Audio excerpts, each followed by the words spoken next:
Isang magandang buhay at mapagpalang araw mga kagulay. Welcome po ulit sa ating tag price update ng mga sariwang gulay na bumabagsak araw-araw dito po sa ating Kabanatuan Vegetable Trading Center, Palengke ng Sangitan. Samahan niyo po ulit akong mag-price tag ng mga sariwang gulay dito sa ating bagsakan para meron po tayong idea basihan sa mga presyo na ating pong magagamit pag tayo'y nangalakal o mamili dito sa ating bagsakan.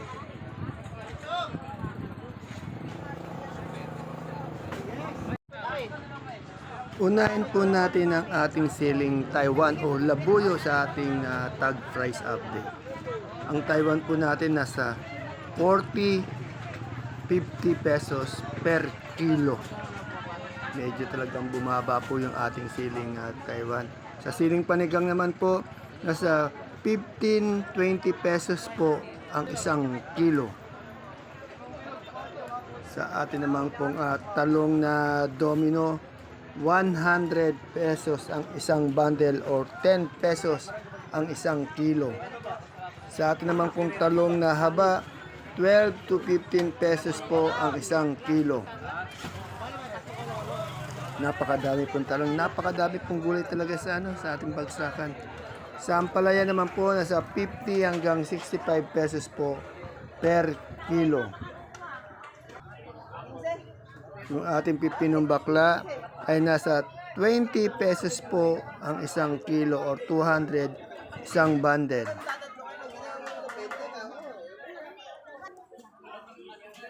Sa ating bonitong ampalaya naman po ay nasa 20 to 25 pesos per kilo.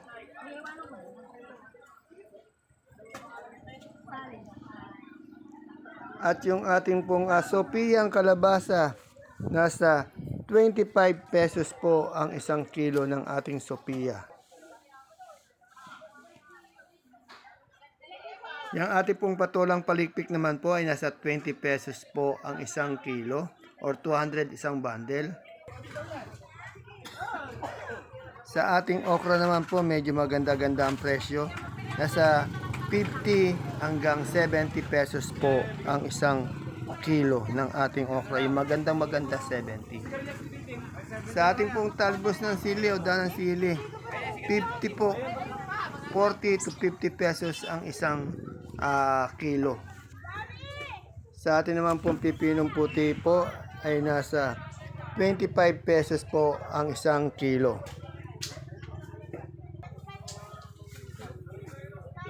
Sa sitaw po natin ay nasa 55-60 pesos ang isang big kiss o isang tali. Pero po yung maganda kanina may naligaw, nasa 80 to 85 pesos po ang isang tali. Yung ating pong upo ay nasa 15 pesos, 20 pesos ang kilo or 150, 200 isang bundle. Sa ating pong daon ng ampalaya, nasa 50 pesos po ang isang big kiss, isang tali.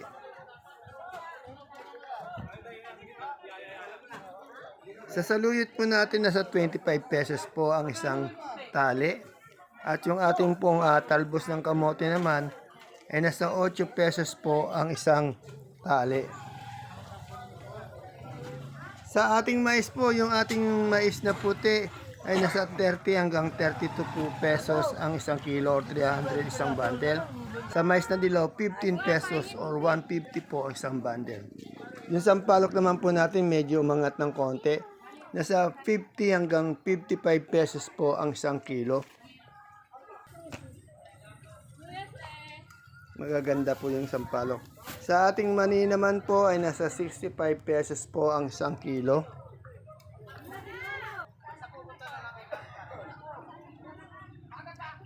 Ayan po. Yung ating sigarilyas po ay nasa 60 hanggang 65 po ang isang kilo. Sa sultan po natin, nasa 70 hanggang 80 pesos po ang isang kilo. Puro asking price lamang po ito at ang ating sinasabi. Pwede po yung magbago, minuto, oras-oras. Sa atin namang pong kamote, yung ating pong yung magandang Taiwan Sea nasa 50, yung ubi 40 pesos, yung dilaw 40, yung puti 35 pesos per kilo sa ating pong mga kamote. Sa atin naman pong patolang kinis nasa 20 hanggang 25 pesos po ang isang kilo.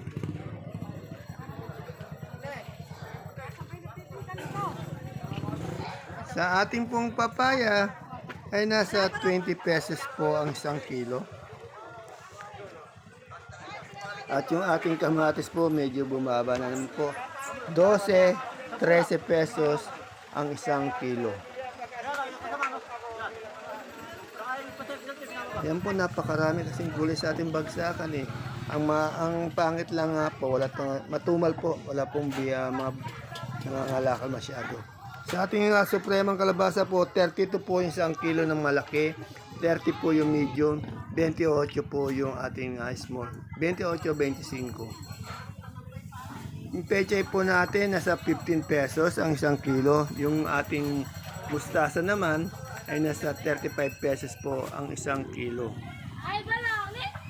Napakaraming gulay. Ang problema natin yung matumal po. Kaya napakarami talagang hindi mabiling gulay ngayon. Yung ating sigarilyas nga po ay nasa 50 hanggang 60 pesos po ang isang kilo.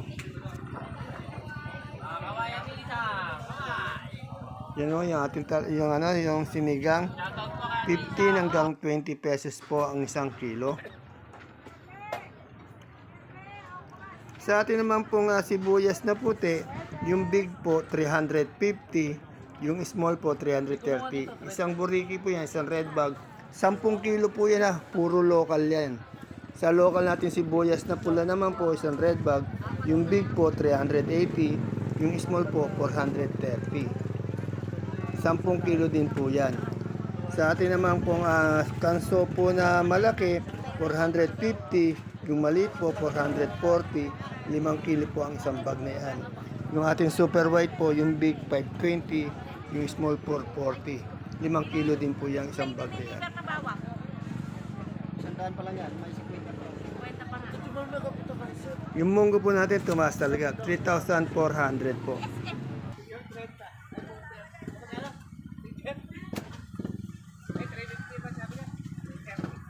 Sa ating repolyo naman po, 250 po ang isang bundle ng ating repolyo, yung gulay bagyo natin. Magaganda yung repolyo natin. Sa pechay bagyo naman po natin, nasa 300 pesos po isang bundle. At yung ating sayote ay nasa 250 po ang isang bundle.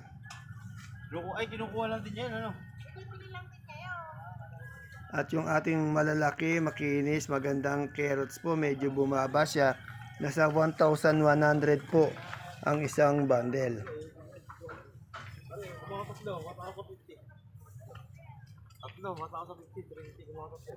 Sa ating pipino po, yung green cucumber po natin, 500 po ang isang bundle.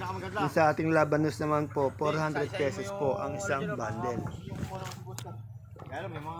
At siyempre po sa ating patatas, 550 po yung malaking patatas, yung marble naman po, yung maliliit, ay nasa 450 po ang isang bundle.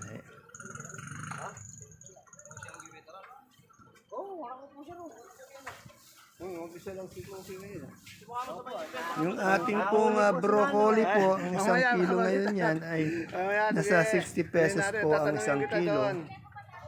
At yung ating cauliflower naman po ay nasa 60 pesos din po ang isang kilo.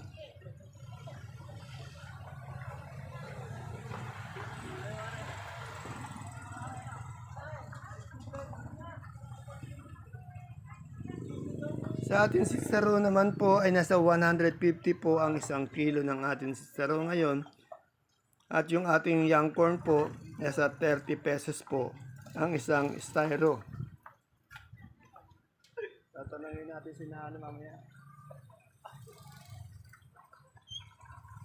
At yung ating pong red bell ay nasa 180 po ang isang kilo.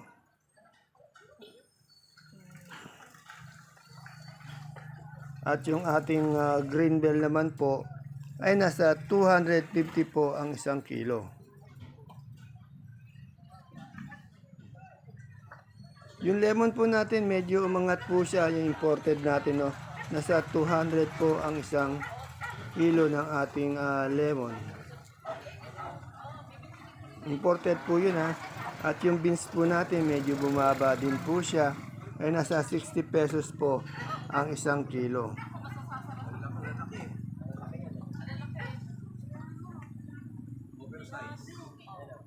Sa ating pong celery naman ay nasa 100 ang isang kilo. Sa ating leeks po ay nasa 130 pesos po ang isang kilo. At sa ating mga lettuce naman po, ito po romaine po yan. Yung romaine po natin nasa 100. At ganun din po yung ating green leaf o yung green ice na tinatawag nila. Ayan po, 100 pesos po ang isang kilo. Wala po tayong lettuce na bilog o yung tinatawag nating iceberg. Tapos yung sa butchoy po natin ay nasa 100 pesos po ang isang kilo.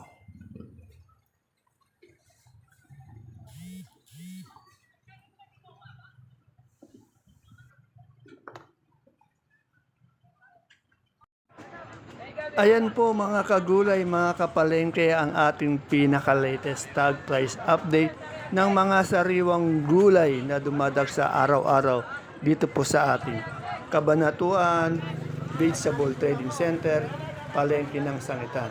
Sana po mapanood niyo po ang ating video tuwing umaga bago po tayo pumunta dito sa ating bagsakan para meron po tayong basihan at idea sa mga presyo ng gulay dito.